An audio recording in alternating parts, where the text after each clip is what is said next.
2025 కొత్త సంవత్సరం నుంచి అయితే పవన్ కళ్యాణ్ గారు తన పాలనలో పాటు క్షేత్రస్థాయి పర్యటనలో ఊపు పెంచనున్నారు. దీనికి సంబంధించి ఆయన పటిష్టమైన ప్రణాళిక అయితే సిద్ధం చేసుకున్నట్లు తెలుస్తోంది.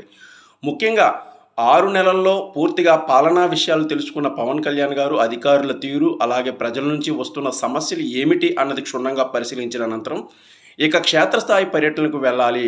వచ్చే 6 నెలల్లో కీలకంగా అన్ని జిల్లాలు తిరగాలి అనైతే నిర్ణయించుకున్నారు. ముఖ్యంగా ఒకే నెలలో ఒకే జిల్లానా లేకపోతే 2 జిల్లాల్లో పర్యటన ఉంటుందా అనేది ఆయన నిర్ణయించుకునున్నారు అప్పటికప్పుడు పరిస్థితుల ఆధారంగా.